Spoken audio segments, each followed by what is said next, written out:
Baik, selamat pagi teman-teman RA dan RB, mata kuliah Manajemen Desain dari Institut Teknologi Sumatera.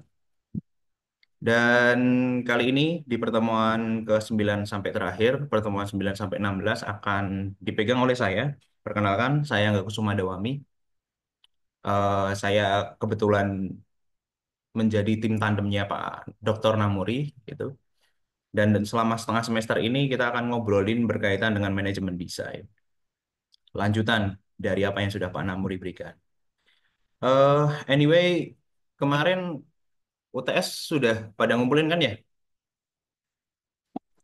Sudah Sudah, Pak. sudah. Sudah Pak. Di link kemarin kah? Atau ada link yang lain? Saya cek kosong. Apakah ada link yang lain? Sudah, Pak, tapi pada pakai akun ITERA, Pak, baru muncul. Oh, harus pakai akun ITERA baru muncul. Jadi saya nggak bisa langsung masuk ya. Berarti hanya Pak Namuri yang bisa cek. Tapi it's okay, it's fine. Oke, perkenalannya singkat seperti itu. Saya kuliah di S1 di KP, S2 di ISI Surakarta, dan S3 kebetulan bareng sama Pak Namuri di ISI Yogyakarta. Dan beruntungnya saya lebih dulu masuk dan lebih dulu keluar gitu. Nah, pada pertemuan hari ini kita akan membahas berkaitan dengan lanjutan dari manajemen desain. Tapi sebelum masuk ke situ, saya ingin mencoba untuk mengabsen dulu satu persatu dengan teman-teman bisa menyebutkan gini sistemnya. Absen teman-teman, saya panggil, kemudian berikan satu kalimat singkat, gitu, kalimat singkat. Apa yang sudah dipelajari satu semester kemarin, setengah semester kemarin. Contoh, misalkan, saya mempelajari manajemen desain tentang, atau apa yang menarik dari manajemen desain tentang A, misalkan berkaitan dengan saya tertarik terhadap SDM karena kemarin saya melihat kasus apa, dan lain sebagainya. Bisa ya? Bisa ya? Ada pertanyaan? Kita mulai ya. Saya tipe pengabsen yang mengacak ya, jadi silakan untuk bersiap-siap. Kita mulai dulu dari R A. Kita mulai dari, jadi bilang dulu hadir, kemudian kemarin saya tertarik apa karena apa. Kita mulai dari RA, mulai dari Syahwan Abdurrahman, hadir. Syahwan,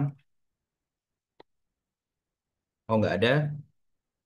Mari kita ke Yohanes Krishna Wijayanto,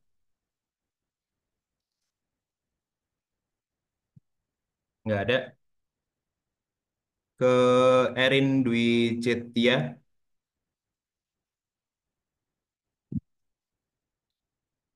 Erin, nggak ada.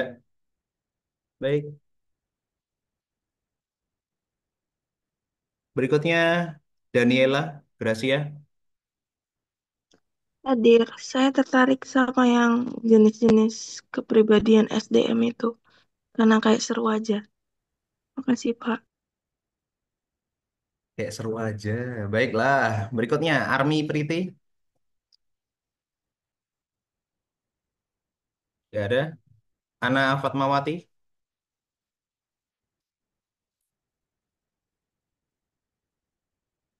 Nggak ada.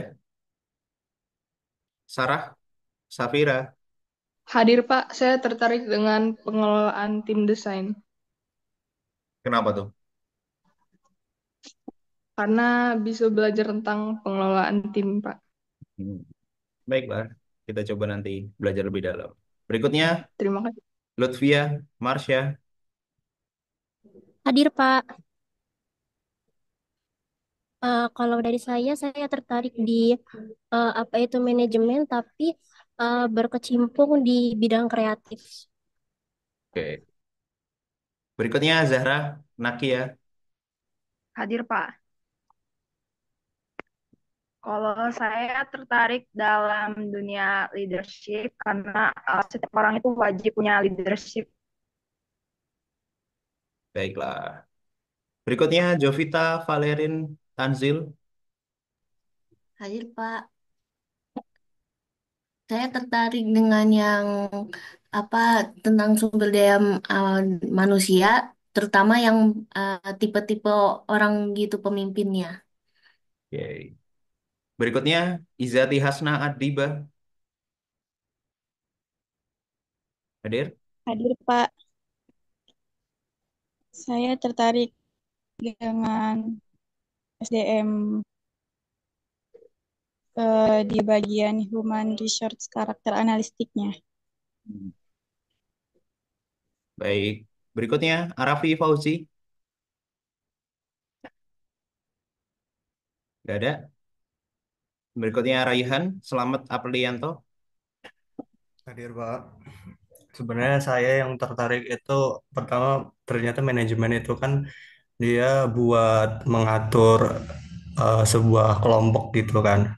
Nah, biasanya kalau dari saya sendiri kan ngatur kelompok pakai feeling ya, Pak. Ternyata di manajemen desain ini dikasih tahu nih kayak step-step by stepnya gitu, Pak. Ya, ya, ya. Bisa teraplikasikan dengan baik. Berikutnya Ajeng Yulia Citra. Hadir, Pak. Kalau saya tertarik di bagian apa namanya manajemen project itu, Pak, karena tentang pengelolaan apa waktu biayanya dan lain-lain dari awal sampai akhir project itu berakhir. Oke. Berikutnya Stephen Joseph. Hadir, Pak. Ya, saya lumayan tertarik dari kemarin belajar itu tentang bagaimana cara manajemen yang baik dan benar, dan berikut juga dengan mempelajari leadership itu yang baik tuh kayak gimana dan bagus tuh kayak gimana, Pak. Baiklah. Berikutnya Mutia Rafifah. Nggak ada. Anastasia. Hadir, Pak. Kalau saya tertarik pada manajemen produksi dan juga efisiensi biaya, Pak. Kenapa tuh? Karena saya setuju sepakat sama teman saya Ajeng Yulia tadi. Kayak dari awal sampai akhir tuh biar teratur untuk waktu dan juga biayanya, Pak. Baik. Berikutnya ada Hani Adini. Andini. Hadir, Pak.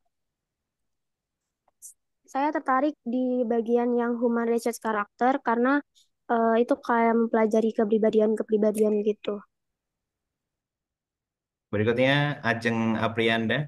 Aprinindya. Hadir, Pak. Kalau untuk saya sendiri itu, saya tertarik dengan materi yang kemarin karena ketika mendengar manajemen desain, saya tahu tentang manajemen personality-nya saja dan anggota-anggotanya untuk mencapai sukses yang baik. Tapi saya melupakan untuk manajemen finansialnya sendiri. Menurut saya itu kemarin menarik, Pak. Terima kasih. Oke. Berikutnya Muhammad Farhan Ziyadi. Hadir, Pak. Saya tertarik dengan leadership dan juga pengklasifikasian karyawan berdasarkan kinerjanya, seperti HRD model, Human Resource Development Model. Jadi kita bisa mengklasifikasikan karyawan berdasarkan bagaimana dia bekerjanya, Pak. Oke. Berikutnya Laila Naura. Nggak ada. Amalia Pisim. Hadir, Pak. Oh, Latifa. Laila, silahkan. Siapa? Kalau saya manajemen desainnya, jadi kayak hadir, Pak. Ya, Eh, ya. kalau saya, halo Pak. Ya. Oke. Kalau saya tertarik di proses manajemen desain karena dari awal perancangan sampai evaluasinya tuh menarik gitu Pak bagi saya. Oke. Berikutnya Amalia Fisilmi.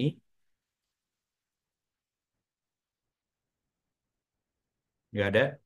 Elizabeth Alvina Hotma. Hadir, Pak. Hadir, Pak. Oke, silakan.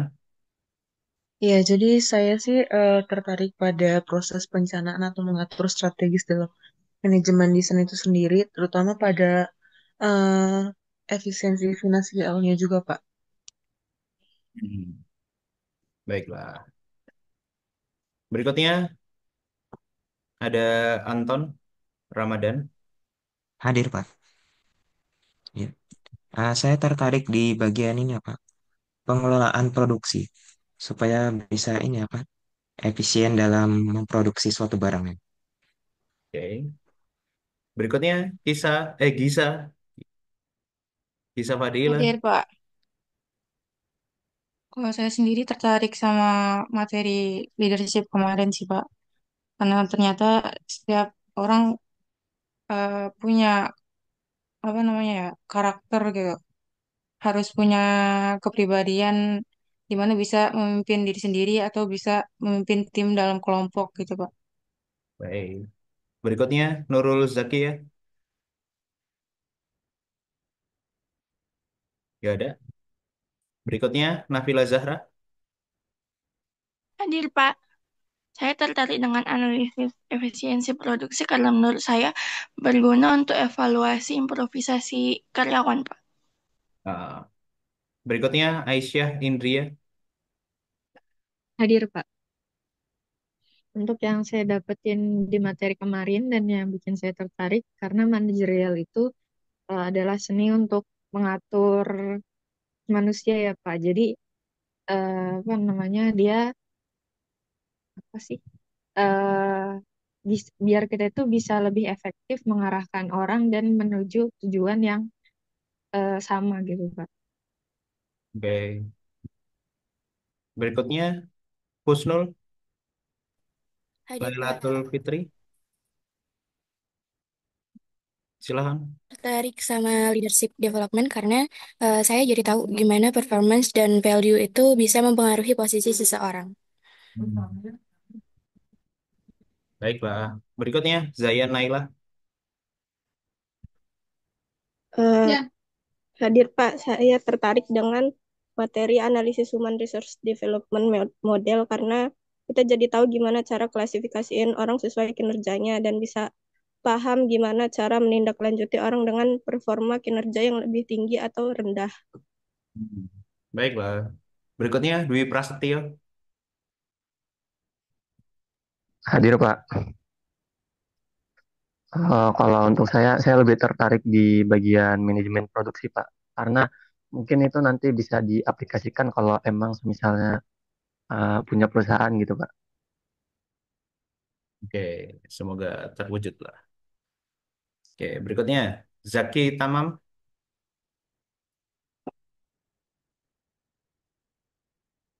Gak ada. Berikutnya ada Muhammad Fadlika Rahmat. Hadir, Pak. Saya tertarik di bagian penghitungan utilitas dan efisiensi karena eh, dengan cara menghitung utilitas dan efisiensi, jadi nilai output dan kapasitasnya itu terlihat jelas gitu, Pak. Dan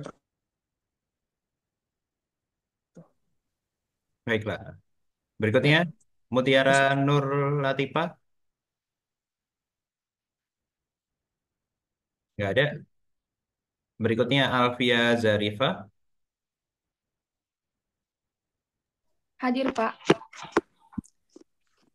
Saya tertarik tentang strategi bisnis, Pak, untuk mencapai tujuan perusahaan dan juga untuk membangun keunggulan kompetitif, Pak.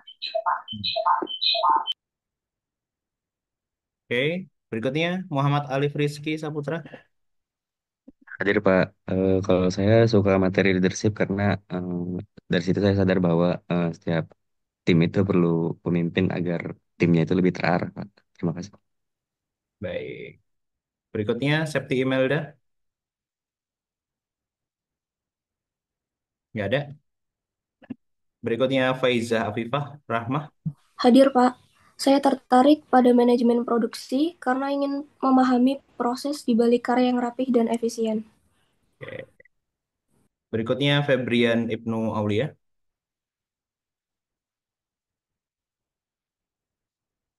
Nggak ada.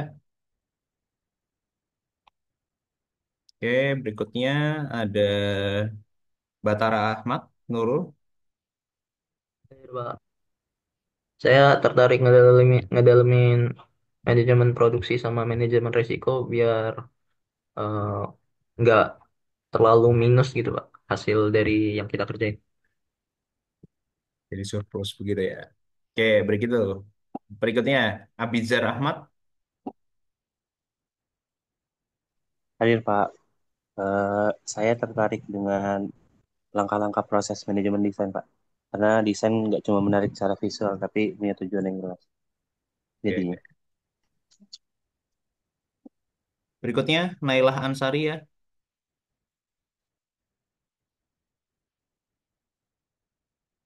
Nggak ada. Berikutnya ada Hana Yusriyah. So, apa? Hadir Pak, saya tertarik di bagian manajemen pemasaran ya Pak, karena kan dalam manajemen desain itu kan manajemen pemasaran itu membantu dalam analisis pasar sama perencanaan produk sama pengembangan produk Pak. Oke. Berikutnya Muhammad Zaki Al-Ghifari. Hadir Pak, saya tertarik di manajemen produksi karena kita di apa namanya berkaitan tentang perancangan, pengendalian, dan gimana cara kita mengelola proses produksi secara efektif, Pak. Oke. Berikutnya ada Fikri Anhaf. Ah, Ahnaf. Nggak ada. Berikutnya Yogi Samuel. Hadir Pak. Dari materi kemarin tuh saya lebih tertarik ke materi manajemen produksi Pak. Kenapa? Karena ya bisa diterapin di dalam kehidupan saya sendiri gitu khususnya. Oke, berikutnya Zahwa Marisa. Nggak ada. Hadir, Pak. Oh, ada. Silakan. Saya tertarik di materi manajemen pemasaran, Pak. Karena yang buat saya tertarik tuh karena desain itu tidak hanya berfungsi sebagai estetika, tetapi desain juga itu bisa sebagai alat komunikasi yang mampu menyampaikan pesan brand secara efektif kepada target pasar. Oke. Berikutnya Muhammad Alfarisi Kurniawan. Nggak ada. Berikutnya Naiza Azira. Hadir, Pak. Kalau saya sendiri tertarik dengan materi branding dan marketing dikarenakan branding itu tuh sangat-sangat penting untuk membangun sebuah brand dari brand yang kita miliki terutama di bagian desain grafis atau desain komunikasi visual dalam industri kreatif. Oke. Terima kasih. Berikutnya Alfiera Thania. Hadir? Nggak ada. Ivan Christian Sianturi. Hadir Pak. Saya tertarik tentang human resource character analysis karena sifat-sifat seperti dominan, komplement itu bisa dikembangkan jadi bukan cuma sifat bawaan. Hmm, menarik. Berikutnya Yunisa Hasna. Nggak ada. Hadir, Pak. Oh, Kalau saya tertarik di bagian manajemen sumber daya karena ada salah satu soal UTS kemarin yang memberikan saya insight, ada salah satu studio yang dia ini memiliki efisiensi kerja yang tinggi tapi dicapai dengan lembur. Artinya itu eh, apa ya, efisiensi tinggi itu bukan berarti sehat. Jadi studio itu bisa mencapai target tapi harus lembur. Itu tandanya ada yang perlu dibenahi gitu, Pak. Jadi saya tertarik di bagian manajemen sumber daya. oke. Berikutnya Dionysius Anggadani. Hadir Pak. Jadi kalau eh, dari saya itu tertarik di manajemen produksi agar kita itu bisa apa efisien dalam memproduksi sebuah karya gitu Pak. Kemudian mengelola timeline ketika produksi dan mengelola pekerjaan produksi. Baik. Berikutnya Muhammad Dafa Rizky Hidayat. Hadir? Nggak ada. Berikutnya si Nantia Aulia. Nggak ada. Berikutnya Akbar Gustian Baskara. Nggak ada. Baik, kalau tidak ada kita mulai lagi. Berikutnya ada Catherine Aurora Sinaga. Nggak ada. Berikutnya ada Hendy Fauzi. Nggak ada. Berikutnya ada Miftahul Rizki. Nggak ada. Berikutnya ada Cindy Margareta. Nggak ada. Berikutnya Atiyah Nazira Al-Ghifari. Nggak ada juga. Hadir, Pak. Tegar Ramadhani. Pak, Oh, Atifah Nazira hadir, Pak. silakan. Kalau menurut saya lebih tertarik di manajemen produksi karena di sana kita bisa belajar untuk efisiensi produksi dan meningkatkan fleksibilitas produksi, Pak. Oke, terima kasih. Berikutnya Tegar Ramadhani. Hadir Pak, kalau dari saya sendiri itu tertarik sama di efektivitas produksi karena itu kan menghitung gitu ya. Karena yang saya lihat di kafe kan mungkin kita lebih berkecimpung di kreativitas, tapi dengan efektivitas produksi kita juga bisa melihat karyawan-karyawan kita tuh nggak cuma kayak mungkin kita feeling gitu atau melihat secara sifatnya langsung, tapi kita juga bisa mengukur secara terukur dengan menggunakan perhitungan itu Pak. Itu sih menarik. Baik, terima kasih Tegar. Berikutnya ada Salma Aulia. Hadir Pak. Kalau saya sendiri tertarik sama manajemen produksi Pak, karena kita bisa ngelihat dari pre-produksi sampai post-production itu ternyata semua bidang jasa-jasa itu berbeda-beda. Jadi kita bisa melihat prosesnya sampai akhir gitu Pak. Terima kasih. Baik, terima kasih. Berikutnya Nadila Alfianur. Nggak ada. Ya, Pak. Oh, silakan. Kalau saya tertarik dengan soal kemarin karena dengan soal kemarin kita dapat mengukur sebuah perusahaan itu untuk mencapai tujuannya. Berarti bisa terukur. Oke, berikutnya ada Angga Priana. Hadir Pak, mungkin saya tertarik sama efektivitas karena itu bisa gimana cara kita bisa nyampein pesan dengan jelas, terus juga bisa tepat sasaran. Oke, berikutnya Willy Stephen Sitompul. Nggak ada. Berikutnya ada Salman Mujahid. Hadir Pak, Silakan. saya tertarik dengan manajemen produksi karena manajemen ini mempertimbangkan efisiensi dan keberlanjutan dengan mempertimbangkan SDM-SDM-nya yang terlibat gitu, serta evaluasi untuk ke depannya. Baik. Berikutnya ada Nasya Ponita Nurul Sofa. Hadir, Pak. Silakan. Saya pribadi sangat tertarik dengan materi leadership dan karakter analisis karena dapat mempelajari karakter diri sendiri tentunya dan memanfaatkannya untuk apa namanya pengelolaan yang lebih baik. Oke, terima kasih. Berikutnya Anis Purilang. Hadir Pak. Kalau saya materi yang disuka itu waktu bagian manajemen pemasaran penjualan sama cara membaca konsumen Pak. Jadi bagaimana kita mengetahui konsumen itu maunya apa agar yang kita jual itu laku gitu Pak. Hmm. Baik, berikutnya Hansa Haura. Hadir Pak. Kalau saya tertarik pada materi leadership dan manajemen produksi, karena kalau leadership itu kan kemampuan kita untuk mempengaruhi atau memotivasi diri kita sendiri atau orang lain untuk mencapai tujuan. Kalau untuk manajemen produksi itu uh, ternyata penting untuk dapat meningkatkan penjualan, seperti bagaimana cara menghemat biaya dan mengurangi suatu resiko. Gitu Oke, Pak. terima kasih. Berikutnya Muhammad Rois Abdullah. Nggak ada. Berikutnya Ivana Roberta. Nggak ada. Berikutnya Halimah Aurora. Nggak ada. Berikutnya ada Insania Hanifah.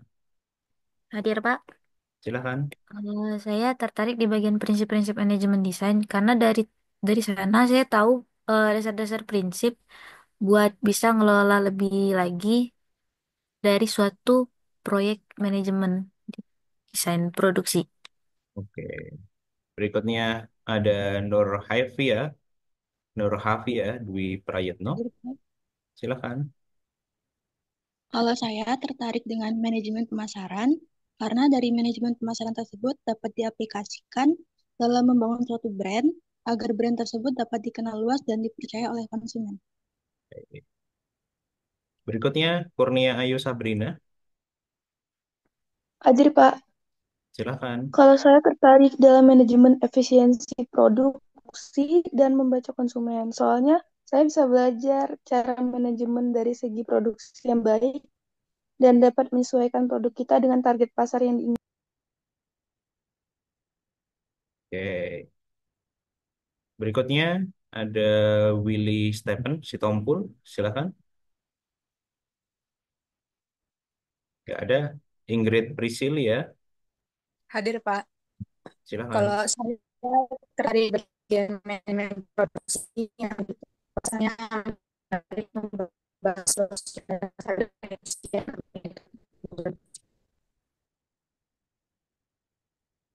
Oke.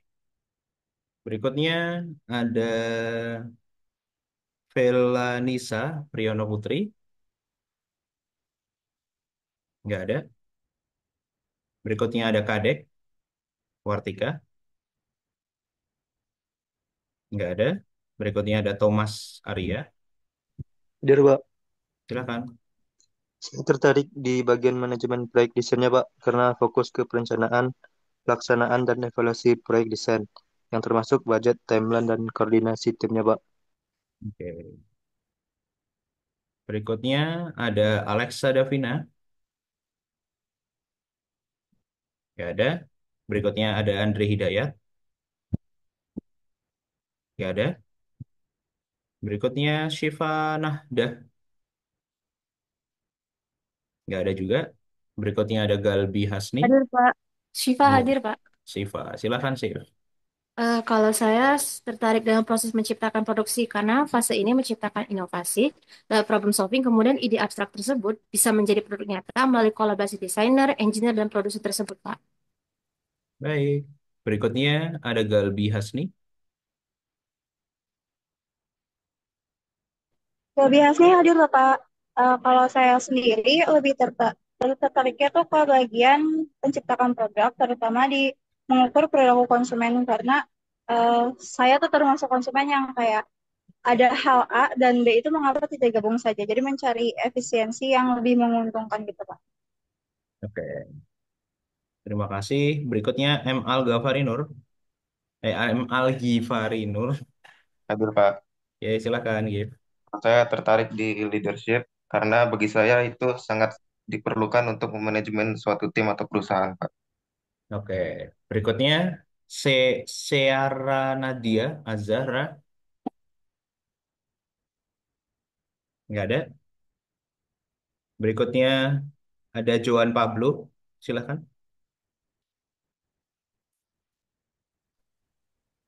Oke, baik, Pak. Di manajemen desain saya tertarik dengan manajemen produksi, Pak.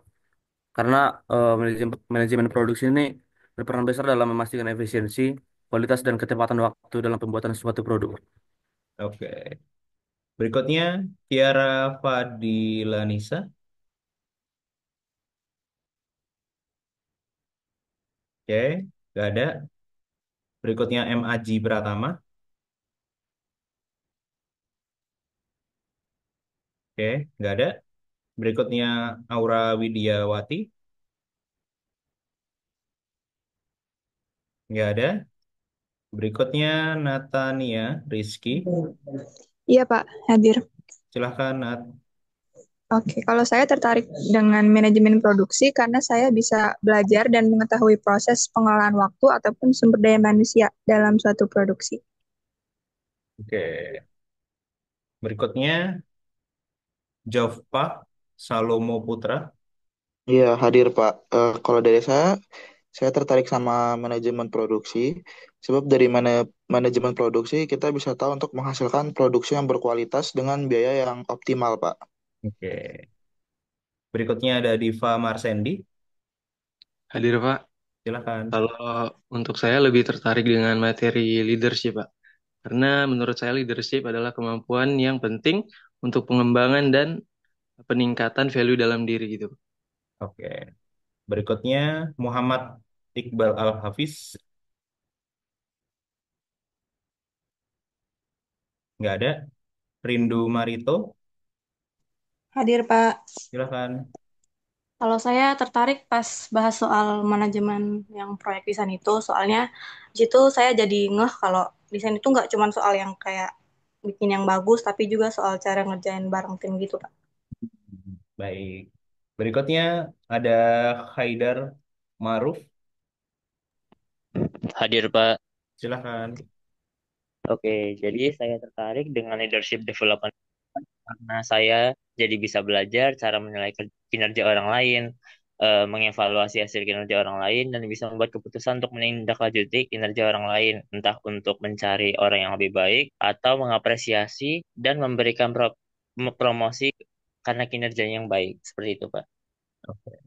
Berikutnya eh Alfiera Sania. Nggak ada.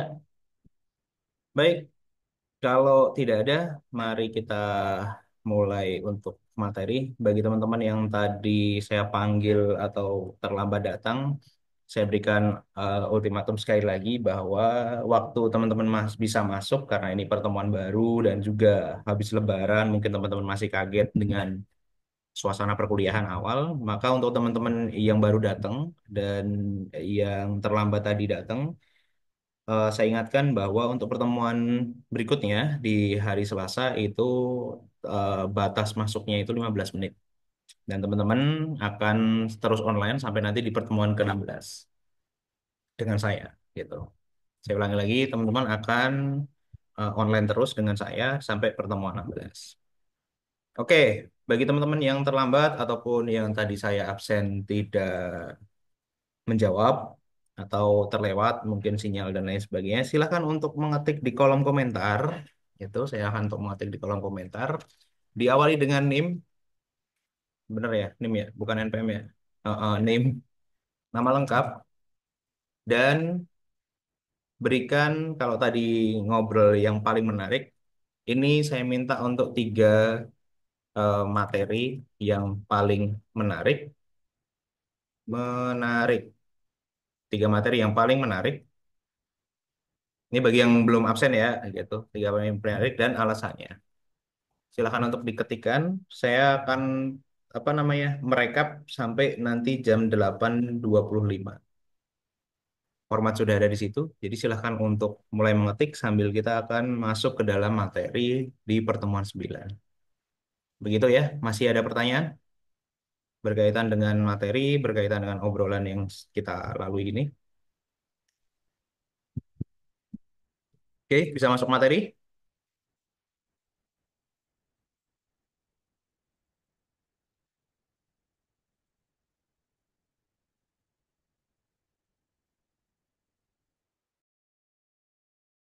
Bisa masuk materi?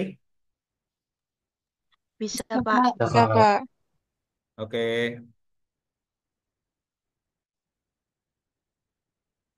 Kita masuk materi teman-teman. Di pertemuan 9 yang mana teman-teman itu akan ngobrolin berkaitan dengan manajemen resiko dan juga mutu dalam sebuah produk. Mari kita mulai. Dalam sebuah produk, itu produksi karya kreatif, teman-teman sudah banyak belajar di pertemuan dengan Pak Namuri, gitu, bahwa apabila kita memproduksi satu barang, itu akan terlihat bagaimana mutunya, bagaimana kualitas mutunya, di mana mutu inilah yang nantinya akan membuat pelanggan kembali. Atau bahasa gampangnya adalah orang akan membeli lagi, gitu. Melakukan closing kembali atau pembelian kembali. Nah, dalam Garvin, dalam Lovelock tahun 94, ada 5 alternatif perspektif mutu yang bisa digunakan. Karena mutu ini hukumnya wajib, teman-teman.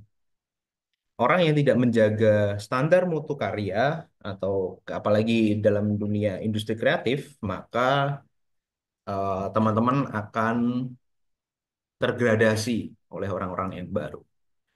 Contoh, contoh. Ketika teman-teman lihat bagaimana AI dan Ghibli hari ini itu sedang hype, gitu. AI dan Ghibli itu sedang hype. Mutu Ghibli tetap apa namanya dipertaruhkan di situ. Teman-teman bisa menggunakan AI, menggunakan prompt, ubah menjadi gaya Ghibli gitu. Tapi Ghibli masih tetap Ghibli. Mereka menjaga mutu mereka dengan cerita-cerita yang ada di Jepang yang membawa pesan-pesan yang sangat kuat gitu. Katakanlah Totoro tentang bagaimana bertemu dengan hantu itu masih sangat kuat. Nah, hype ini juga terjadi pada karya-karya seperti gambar potret hitam putih atau potret ilustrasi. Apabila mutunya itu tidak dijaga, maka kita akan melihat itu akan terdegradasi. Maka itu akan terdegradasi. Saya berikan contoh. Apabila teman-teman lihat karya-karya apa namanya? Karya-karya seperti ini.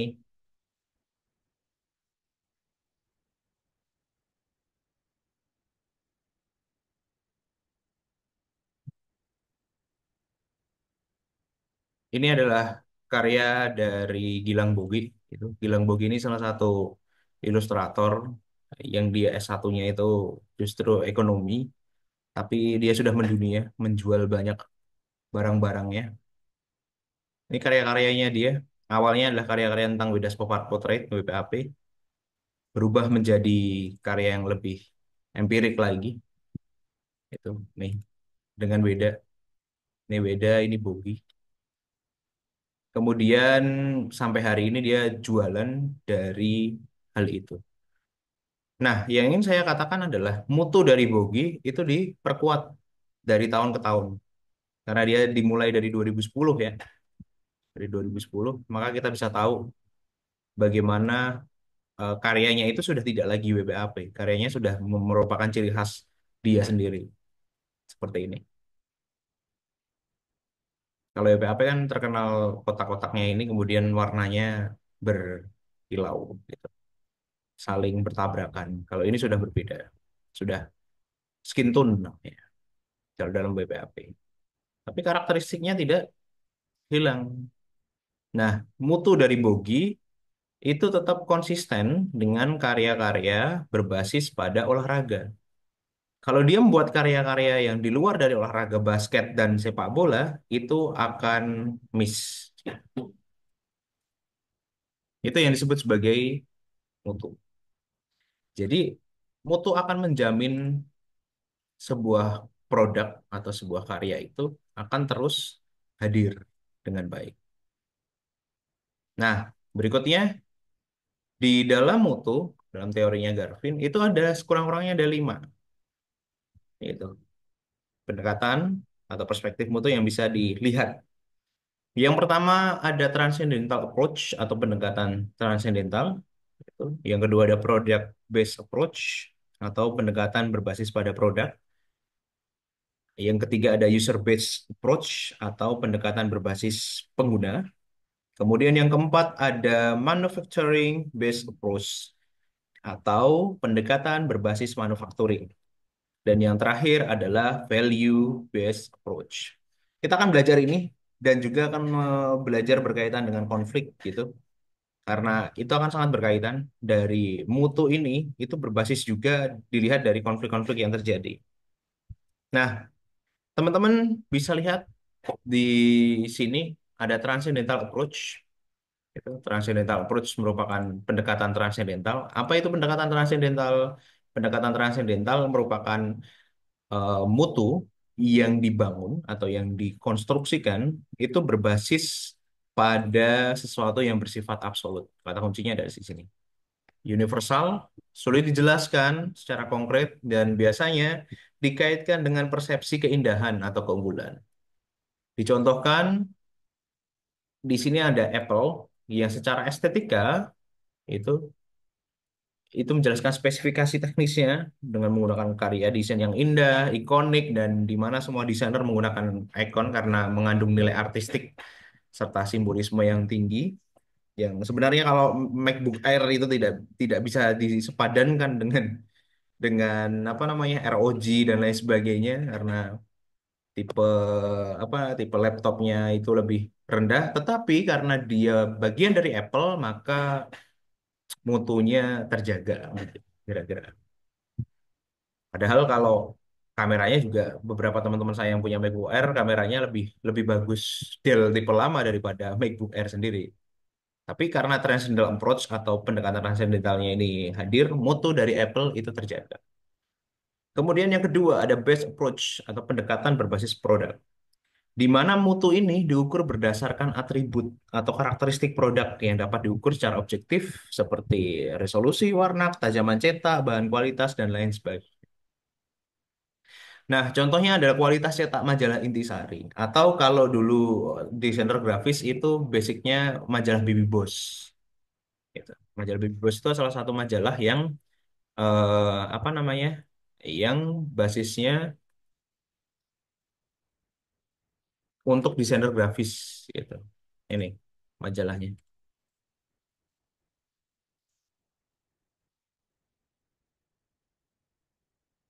Nah, ini namanya Baby Boss. Baby Boss itu merupakan salah satu majalah yang untuk desainer grafis gitu. Cetaknya tinggi dan karya-karya ilustrasinya merupakan karya ilustrasi yang banyak ditiru kala itu di tahun 2010 sampai dan 2000-an sampai 2010 14-an. Tapi sekarang sudah lost ini. Jadi karyanya karya-karya ilustrasi yang kala itu hype.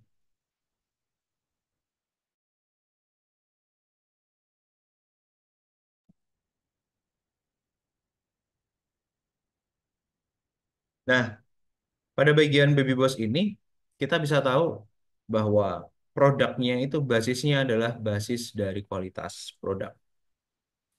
Sehingga orang akan percaya atau orang akan cenderung untuk bisa hadir karena kertasnya berlapis premium, warnanya tajam, desain grafis yang berpresisi tinggi dan lain sebagainya. Nah, itu mutu basis on produk gitu.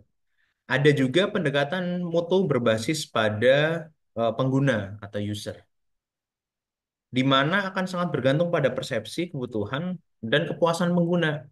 Contoh, ada Canva, ada Gojek, ada aplikasi-aplikasi yang hari ini kita gunakan, yaitu itu semua ada penilaian dari penggunanya. Nah, Canva, meskipun dia dianggap bermutu oleh pengguna awam atau orang-orang yang tidak mengerti desain grafis, sekalipun gampang banget gunainnya, tinggal tempel-tempel-tempel selesai. Tapi seorang desainer profesional itu menganggap bahwa Canva tetap terbatas. Karena kita tidak bisa mengcombine, meskipun itu pro sekalipun, itu kita tidak bisa mengcombine berbasis pada identitas kita. Sehingga bagusnya bagus aja gitu, tapi nggak long life. Long life tuh seperti karya-karya Ghibli gitu, karya-karya seperti tadi ada Baby Boss itu tadi, itu long life, bisa menjadi ciri khas pada masing-masing. Nah, semua itu pilihan ya teman-teman. Jadi kalau teman-teman masih menggunakan Canva, menggunakan ChatGPT sekalipun, Quillbot ataupun AI yang lain, ingatlah bahwa itu semua hanyalah alat. Kalau teman-teman menggantungkan kehidupan teman-teman dari situ, maka bersiap-siaplah akan tergradasi oleh zaman. Seorang desainer itu bisa dinilai seperti yang saya contohkan tadi, ada Gilang Bogi, itu terkonstruksi dari pengalaman-pengalaman hari ini.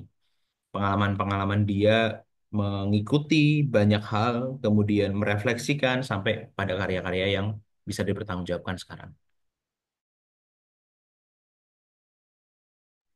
Berikutnya ada manufacturing based approach atau pendekatan berbasis pada proses produksi, di mana mutu diukur dari seberapa konsisten produk diproduksi sesuai dengan standar atau spesifik teknis tertentu, serta minim cacat produksi. Jadi biasanya untuk penggunaan massal, teman-teman, contoh desain packaging produk Wardah atau makeover, kosmetik tentu, yang selalu konsisten dalam warna, layout, ukuran pada setiap batch produksi yang dianggap bermutu karena tidak menyimpang dari standar. Sehingga quality controlnya itu lebih terkonstruksi. Nah, kenapa bagi seorang desainer kreatif ini penting? Karena apabila kita memproduksi berbasis manufacturing atau proses-proses produksinya itu diperbanyak, contoh-contoh seperti gitar Yamaha ataupun apa namanya produk-produk yang laptop dan lain sebagainya, itu apabila tidak konsisten maka akan menimbulkan penurunan mutu. Sehingga mutu ini juga ditunjang oleh konsistensi dari produk tersebut. Nah, yang terakhir, mutu bisa dilihat dari value based approach atau pendekatan berbasis nilai ekonomi, di mana ditentukan oleh perbandingan antara kualitas yang diperoleh dengan harga yang dibayar. Semakin tinggi kualitas untuk harga yang sama atau lebih rendah, semakin tinggi mutunya.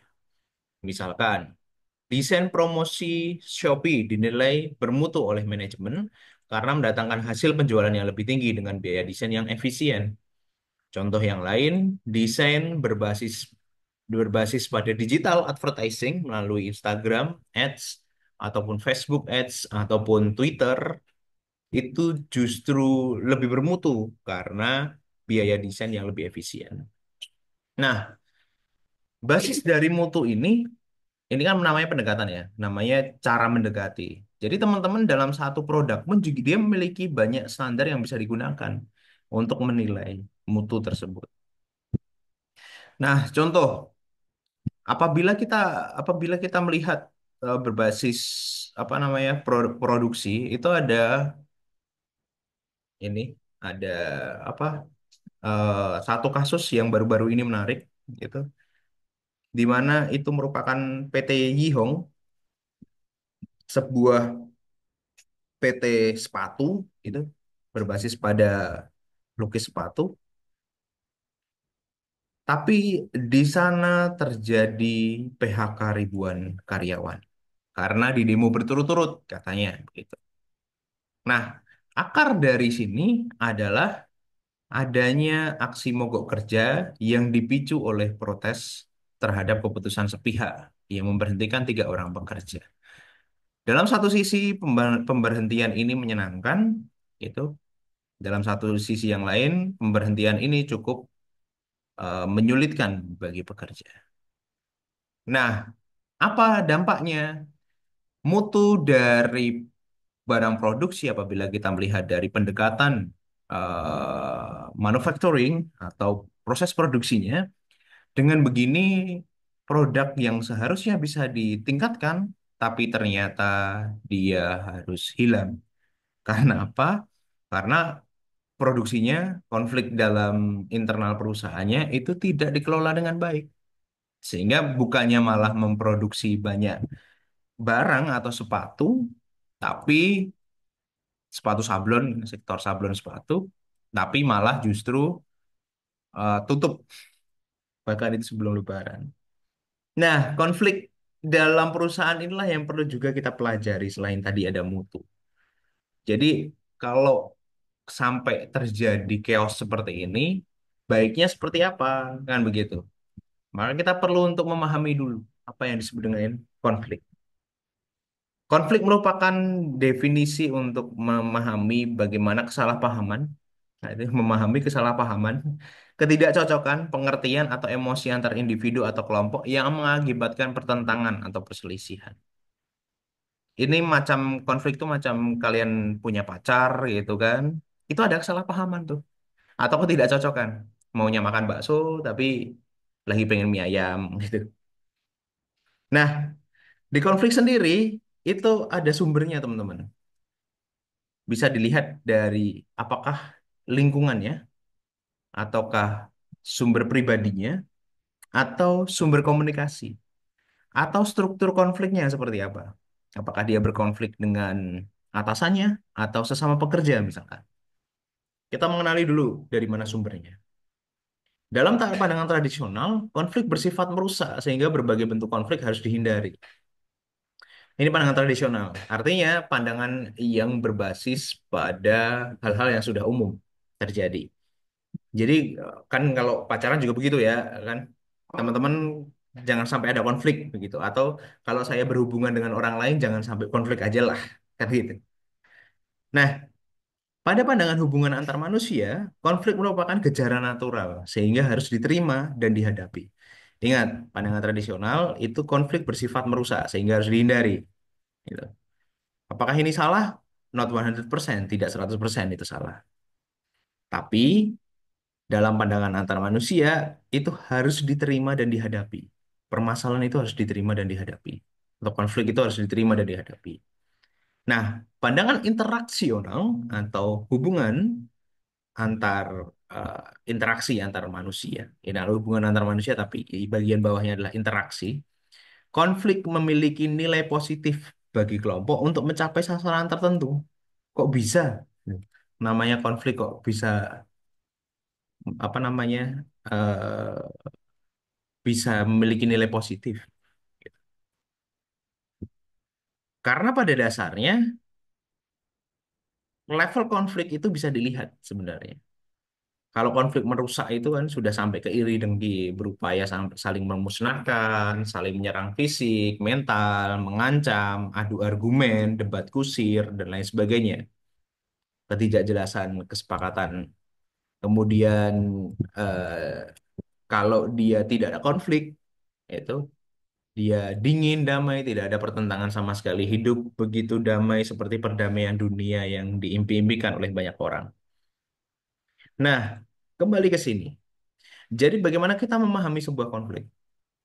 Kalau teman-teman melihat bahwa dalam satu hubungan itu tidak boleh ada konflik, maka itu adalah sebuah kesalahan besar. Pada dasarnya, kehidupan kita sudah bermasalah. Kita lahir di dunia aja sudah bermasalah sebenarnya. Teman-teman lahir di dunia itu sudah jadi tanggungan bagi orang tua untuk nyari nafkah untuk kita sebagai anak. Kan begitu. Konflik akan terjadi di situ. Yang harusnya cukup untuk dua orang, tapi ketika kita lahir, kita harus makan, kita harus sekolah.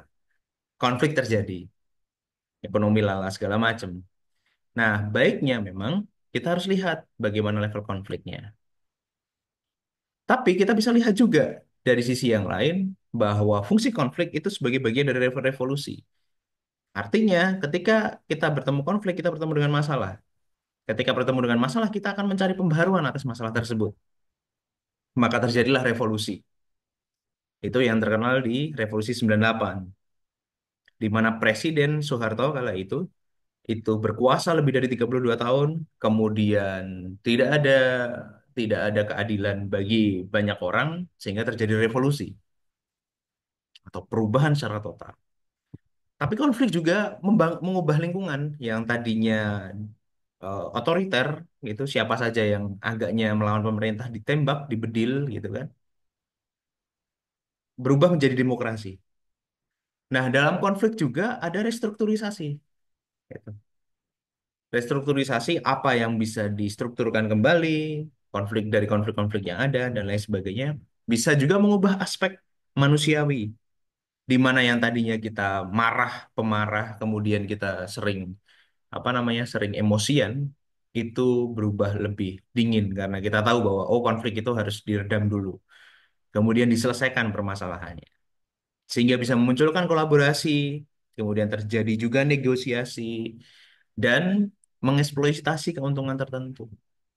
Jadi ada baiknya juga ada konflik gitu. Meskipun masalah itu tetap ada, tapi kan bukan berarti kita menghindar. Kita membuat konflik ini menjadi berfungsi lebih baik, lebih positif. Nah, tapi ada juga cara untuk merangsang konflik. Kenapa? Kalau nggak konflik, nanti produksi kinerjanya atau produksi desainnya itu nggak selesai-selesai. Contoh, seorang desainer dia udah nyaman dengan komisi 200.000 per gambar misalkan. Tapi nggak ada konflik sama sekali nih, hidup tenang-tenang aja nih. Gitu. Maka kita perlu untuk merangsang konflik itu sendiri. Kita bisa menempatkan devil advocate, gitu. Bisa juga melemparkan kritik atau ide yang berseberangan. Atau kita bisa melakukan restrukturisasi atau mengubah aturan dengan karakteristik yang bertentangan. Nah, pembahasan berkaitan dengan merangsang konflik ini penting berbasis pada kebutuhan dari perusahaan. Apabila dirasa misalkan dalam satu tim teman-teman punya usaha desain, kemudian sepakat untuk membuat sebuah film atau sebuah apa namanya perusahaan desain, kemudian kok kayaknya adem-adem aja ya, kok kayaknya tidak ada perubahan yang berarti ya. Ya, teman-teman bisa merangsang konfliknya di situ. Nah, strateginya itu kita bisa melihat bagaimana basisnya kalau ke atas itu asertif, kanan itu adalah kooperatif. Kita bisa bersaing, itu dari asertifnya, bisa menghindar, ada penyesuaian, ada kolaborasi, dan yang paling utama adalah kompromi atau negosiasi. Menghindar, kita bisa melihat bagaimana ciri-ciri menghindar gitu. Di mana kedua belah pihak menolak mencari jalan keluar. Bertingkah seakan-akan tidak ada masalah gitu. Menunda pembicaraan penyelesaian konflik. Kemudian yang kedua, mengalah, mempersilahkan pihak lain mencapai tujuan, menumbuhkan sosial kredit di mana akan datang, kemudian meminimalisir kerugian dan mempersiapkan diri untuk memenangkan konflik di masa depan. Kemudian teman-teman bisa memaksa karena tidak ada yang mau mengalah. Kalau butuh bantuan ada mediator ya gunakan mediator. Kemudian tawar-menawar sesuai dengan kondisi atas kegagalan yang memaksa dan berkolaborasi. Nah, yang paling utama sebenarnya ada di kolaborasi teman-teman. Ada win-win solution, di mana tujuan kedua belah pihak itu tercapai dan mendapatkan perspektif masing-masing. Nah, pertanyaannya adalah, menurut teman-teman, apakah konflik baik dalam sebuah perusahaan? Mari kita mulai dari yang sudah presensi. Yang sudah presensi ada Ana Fatmawati. Oke, silakan Ana. Hadir, Pak. Apakah menurut kamu konflik itu baik dalam sebuah organisasi? Em, menurut saya baik sih, Pak. Kenapa tuh? Karena dengan adanya konflik itu bisa eh apa ya? Dengan adanya konflik itu kayak bisa nyari solusi bareng-bareng gitu, Pak. Oke, berikutnya, pertanyaan berikutnya untuk kita masuk ke dalam absen berikutnya. Mutia Rafifah. Mutia Rafifah, silakan. Halo, kita cari orangnya. Mutia Rafifah. Asto unmute. Pak, Mutia, Mutia. Nggak ada bocahnya, lagi ke belakang mungkin. Saya selalu positif thinking. Berikutnya, Septi Imelda. Sep,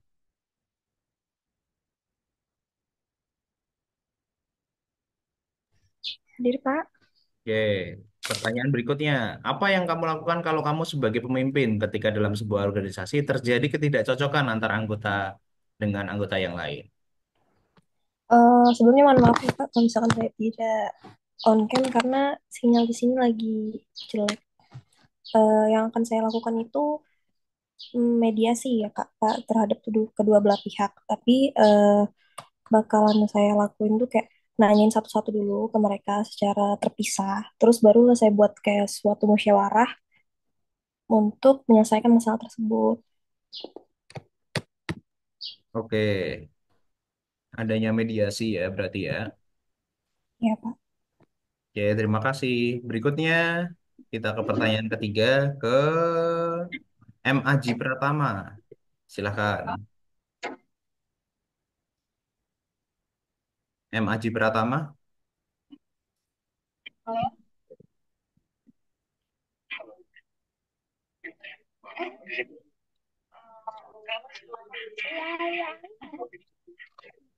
M. Aji Pratama.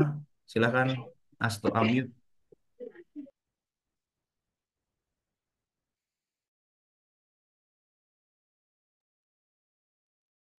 Oh, lagi ke belakang juga. Kita masuk berikutnya ke Amalia. Fisilmi Kafah. Amalia Fisilmi Kafah. Silakan. Hadir Pak. Apa yang akan kamu lakukan untuk mengambil keputusan dengan bijak? Apakah juga akan melakukan kompromi kedua belah pihak atau mengambil salah satu saran saja? Oke, sebelumnya untuk mengambil keputusan dengan bijak itu eh, saya akan mendengarkan semua pendapat yang ada, kayak menganalisis juga kelebihan dan kurangnya, dan mempertimbangkan dampaknya itu gimana, Pak. Oke, dampak yang terjadi. Ya, Oke, kasih Pak. oke. Berikutnya ada siapa ya setelah Amalia? Oh, ada Andri Hidayat NST. Andri Hidayat NS3. Oh, ada Andri. Silakan, Andri.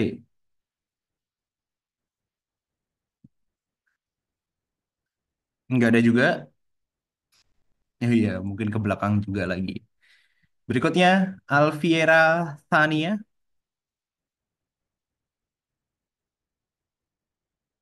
Alfiera Thania.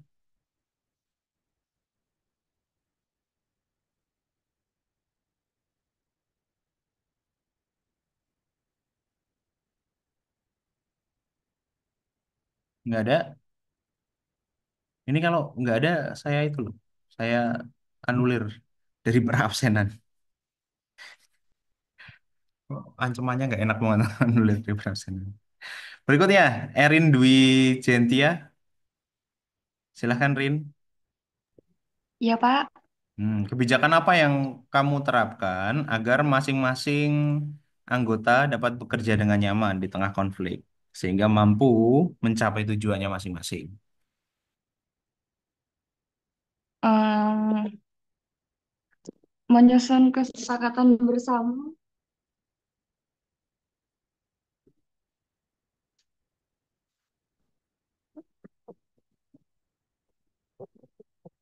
Aduh. Komunikasi terbuka dan sehat, Pak. Berarti menyusun kesepakatan dulu, lalu Komunikasi terbuka dan sehat. Jadi setiap anggota tuh bebas ngomong tanpa terhakimi. oke. Kalau sampai tidak terjadi kesepakatan, Hmm, di mediasi juga, Pak. mediasi lagi harus ada yang mengalah. Oke, Iya, terima kasih, Erin. iya, Pak. Oke, berikutnya Velanisa Priyono Putri. Hadir, Pak. Oke, pertanyaan berikutnya. Apa yang akan kamu lakukan ketika sebuah konflik tidak terkendali dan berpotensi merusak organisasi? Baik, tentunya dalam sebuah organisasi, misalnya saya berada di posisi sebagai ketua, saya masih memiliki struktur atau rekan saya yang lain seperti wakil, mungkin ada manajer, ada eh, bagian sekretaris dan lain-lain. Tentunya orang terdekat dari ketua itu akan menjadi orang pertama yang saya ajak berdiskusi bagaimana ini perkembangan dan juga solusi dari konflik kita. Jika sebuah konflik itu tidak terkendali dan berpotensi merusak organisasi, tentunya kita perlu melakukan evaluasi ulang, di mana ketika sebuah konflik dirasa tidak dapat diselesaikan, itu berarti kita harus mulai dari awal lagi. Kita harus lihat dari di mana sih kita melakukan kesalahan dalam melangsungkan organisasi atau di titik mana konflik ini muncul dan membesar seperti itu. Jadi kita harus tarik kembali dan mulai dari awal. Menurut saya, jangan takut untuk memulai dari awal jika ada konflik dan tentunya buat ruang lingkup di mana Anda tuh bisa mempercayai orang-orang tertentu. Kurang lebih seperti itu jawaban dari saya, Pak. Kalau kalau nih kalau ternyata secara evaluasi dia harus merugikan perusahaan dulu, gitu. Ambil contoh kasus PT KAI, gitu. KAI dulu kan, itu kan orang bisa jualan di dalam, gitu. Sampai sekarang orang akhirnya bisa tertata jualannya di luar, gitu. Nah, ketika melakukan revolusi KAI, Jonan, Menteri Perhubungan kala itu akhirnya memutuskan untuk membuat kereta api non-smoking atau tidak boleh ada yang merokok dalam peron atau gerbong kereta sampai pada memutuskan untuk merenovasi besar-besaran semua stasiun yang dilewati oleh KAI. Tapi menyebabkan KAI itu rugi. Gitu. KAI itu rugi. Nah, ketika kamu dalam posisi seperti itu, dalam artian bahwa mediasi yang kamu lakukan itu malah justru menimbulkan konflik baru dan merugikan perusahaan, apa yang akan kamu lakukan berikutnya? Baik, Pak. Tentunya semua keputusan itu memiliki konsekuensi masing-masing. Kebijakan suatu perusahaan itu tentunya punya baik dan buruknya. Ketika KAI berniat baik membuat kebijakan baru, ternyata hasilnya tidak sesuai dengan target. Itu jika saya ada di posisi tersebut, balik lagi saya akan melakukan evaluasi dan bilang bahwa oh, kebijakan yang kita lakukan ini menimbulkan kerugian. Apakah kita kembali ke kebijakan lama atau kita membuat kebijakan baru yang mempermudah. Maksudnya tidak terlalu seketat kebijakan yang bisa dibilang kemarin itu membuat sebuah kegagalan. Tentunya balik lagi adalah memperhitungkan ke depannya itu kebijakan kita akan menguntungkan perusahaan kita atau merugikan. Karena menurut saya berani mengambil langkah dan mengambil resiko dalam perusahaan itu harus mempertimbangkan banyak sekali hal. Oke, cukup banyak resiko yang harus ditanggung. Itulah kenapa direktur utama punya gaji yang lebih besar dibandingkan orang dari bawah. Baik, terima kasih Velanisa. Terima kasih, Pak. Oke, sampai di sini adakah yang mau diperjelas atau dipertanyakan berkaitan dengan mutu dan konflik?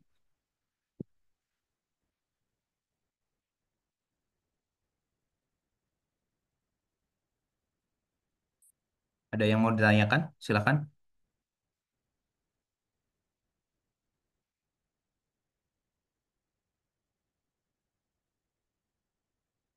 Nggak ada? Oke, silakan Nazia. Baik, Pak. Terima kasih banyak atas kesempatannya sebelumnya. Eh, saya izin bertanya terkait materi konflik. Jadi sebenarnya pertanyaan saya itu cukup simpel, yang dimana tadi kan kita sudah membahas soal konflik, ya Pak, lebih dalam. Apakah konflik tersebut itu tuh baik untuk perusahaan atau dan lain sebagainya. Nah, akan tetapi saya izin bertanya, eh, jikalau di dunia ini ternyata tidak ada konflik sama sekali, itu tuh sebenarnya apakah tetap ada efek sampingnya dan apakah dan efek sampingnya itu seperti apa, Pak? Gitu loh. Terus habis itu tuh apakah dengan tidak adanya konflik di dunia ini itu bisa menjadikan dunia ini menjadi lebih baik jika daripada dunia yang tidak ada konflik sama sekali? Terima kasih, Pak. Baik, pertanyaan menarik. apabila kita hidup di dunia ini tanpa konflik, apa yang terjadi sebenarnya? Itu semacam utopia. Utopia di mana tidak ada permasalahan di dunia ini yang perlu diselesaikan. Sehingga di dunia ini tuh semua damai gitu, semua nggak ada permasalahan, nggak ada perang, nggak ada lagi apa hubungan antara perempuan dan laki-laki penuh dengan konflik di dalamnya kan begitu kan kira-kira. Apa yang akan terjadi? Yang akan terjadi adalah surga. Semua kebutuhan terpenuhi, ya kan? Makan, minum, rumah dan segala macam kan dijanjikan dalam kitab Alkitab ataupun Al-Quran ataupun Injil, Weda dan lain sebagainya itu merupakan hal yang utopis gitu, hal yang apa namanya tidak ada masalah di dunia ini. Apabila itu terjadi, maka kita bisa melihat bahwa kita tidak akan apa namanya, kita tidak akan pernah merasakan adrenalin tersendiri dalam penyelesaian penyelesaian konflik. Jadi kita membiasakan diri untuk ya sudah semua berjalan apa adanya, menunggu kematian dan lain sebagainya. Itu yang akan terjadi.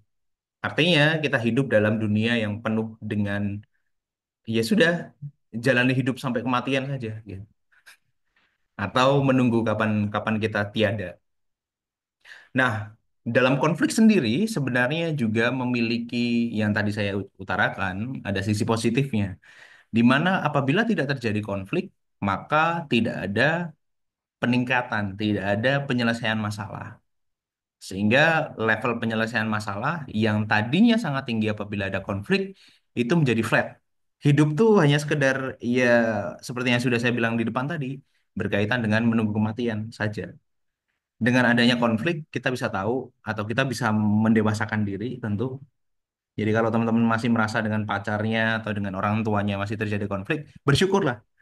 Karena di situ artinya teman-teman bisa mendewasakan diri teman-teman dan mendewasakan diri pasangan ataupun diri orang tua teman-teman.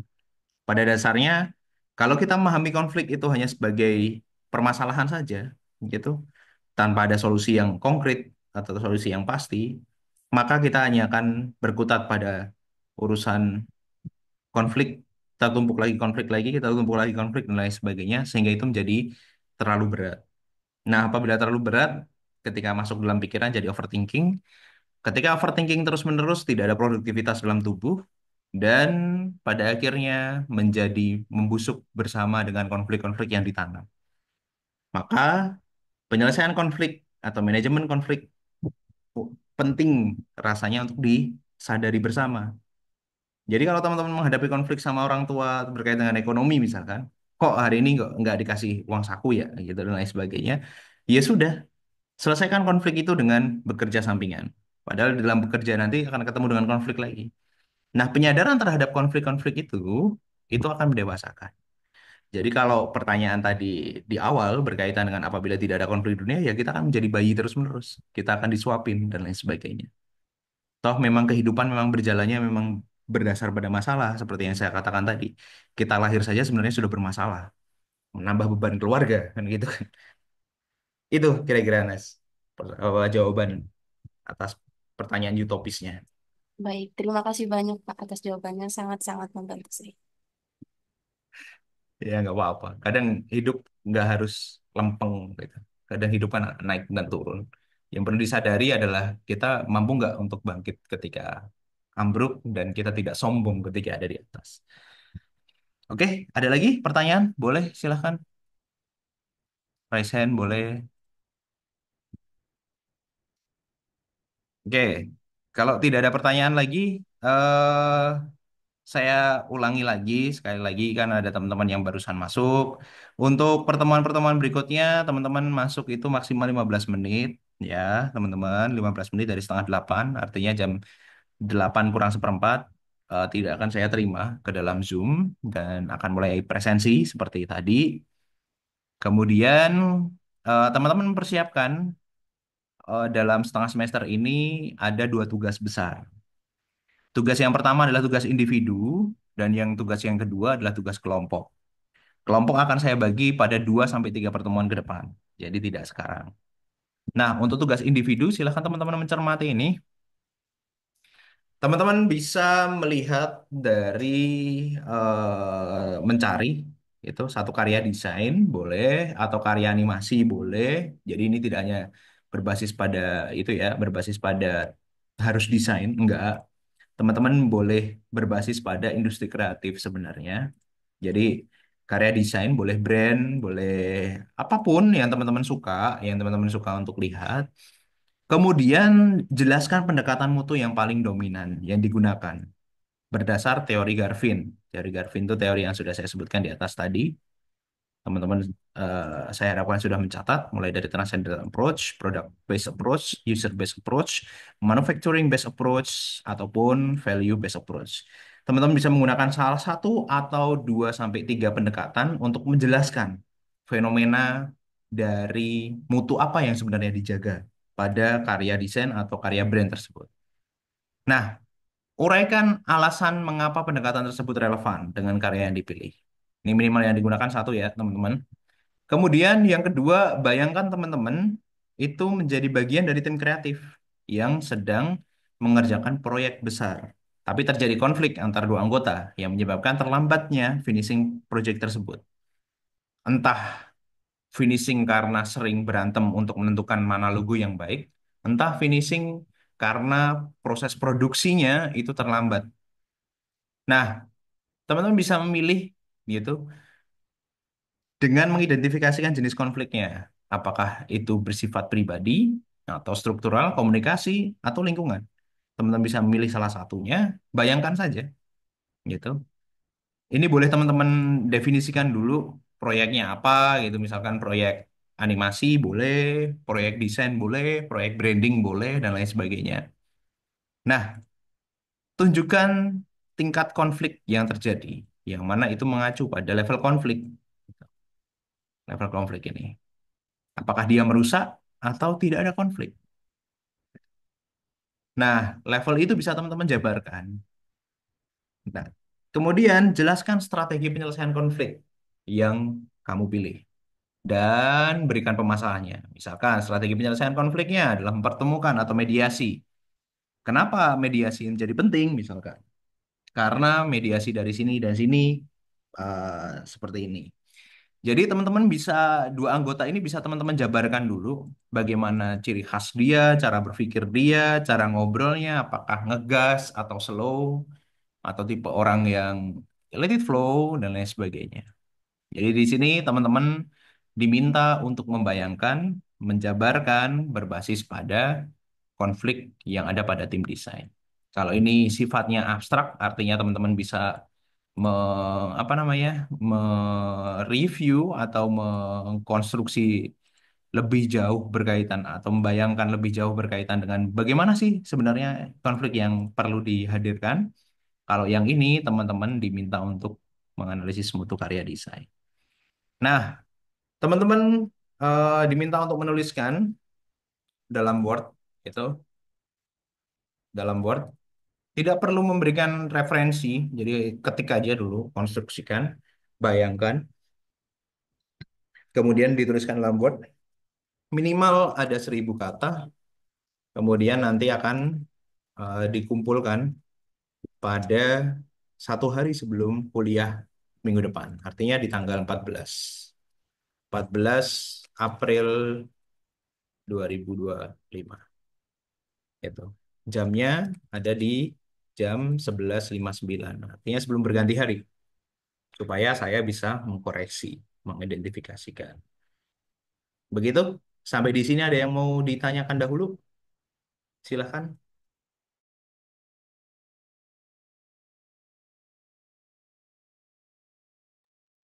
Cukup jelas, teman-teman?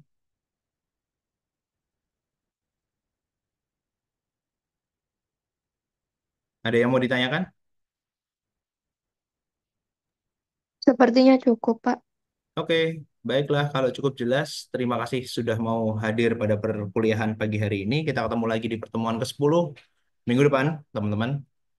Semoga tugasnya menyenangkan. Teman-teman bisa memasukkan gambar, juga bisa mengeksplorasi ke semua. Saran saya ketiklah dengan ketikan kalian sendiri tanpa ChatGPT ataupun tanpa Quillbot atau tanpa AI apapun, karena itu bagian dari proses belajar teman. Saya menghargai teman-teman yang bekerja dengan tangannya sendiri tanpa adanya mesin. Gitu. Begitu kiranya teman-teman. Terima kasih sudah mau hadir di perkuliahan hari ini. Kita ketemu lagi minggu depan dan selamat pagi semuanya. Pagi Pak, terima kasih banyak.